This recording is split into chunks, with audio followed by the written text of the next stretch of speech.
जब पूरी दुनिया अंधेरे में डूबी थी और मथुरा की जेल में कैद एक दंपत्ति की गोद में जन्म लेने वाला था युगों का सबसे महान नायक। यह सिर्फ एक जन्म नहीं था, यह था 8 अद्भुत रहस्यों से घिरा दिव्य अवतरण जिसने इतिहास ही बदल दिया।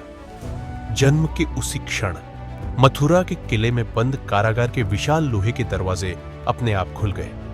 न कोई पहरेदार जागा, न कोई ताला टूटा। पुराण कहते हैं यह स्वयं भगवान की माया थी जिसने अंधकार को तोड़कर मार्ग खोला। वासुदेव ने नवजात कृष्ण को टोकरी में रखा और यमुना नदी की ओर कदम बढ़ाए।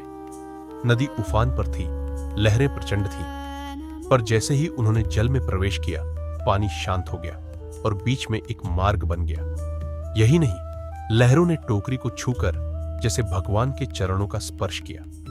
कृष्ण का जन्म हुआ भाद्रपद मास की अष्टमी रोहिणी नक्षत्र और आधी रात को। ज्योतिष शास्त्र कहता है यह वह क्षण है जब ग्रहों और नक्षत्रों की स्थिति दिव्य अवतार के लिए सर्वश्रेष्ठ होती है।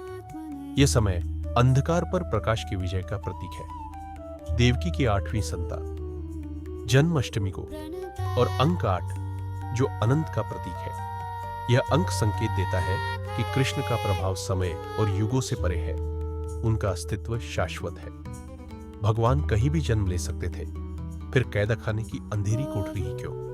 क्योंकि हर अवतार का उद्देश्य अंधकार और अन्याय को मिटाना है और इसका आरंभ सबसे कठिन परिस्थितियों से ही होता है। जन्म के क्षण तेज गर्जना हुई, बिजली कड़कने लगी, लेकिन कृष्ण के आगमन के बाद वातावरण बिल्कुल शांत हो गया। यह मानो प्रकृति का संदेश था, धर्म का रक्षक आ चुका है। कहते हैं जन्म के उस पल आकाश में देवताओं ने पुष्प वर्षा की और गंधर्वों ने मधुर संगीत बजाया। पूरी सृष्टि ने जैसे राहत की सांस ली। नवजात को लेकर वासुदेव ने आधी रात में 13 किलोमीटर का सफर पैदल तय किया। न पहरेदारों ने रोका, न तूफान ने। यह यात्रा सिर्फ एक पिता की नहीं, बल्कि एक दिव्य संदेशवाहक की थी।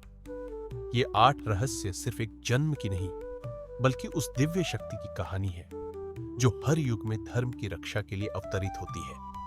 जय श्री कृष्ण।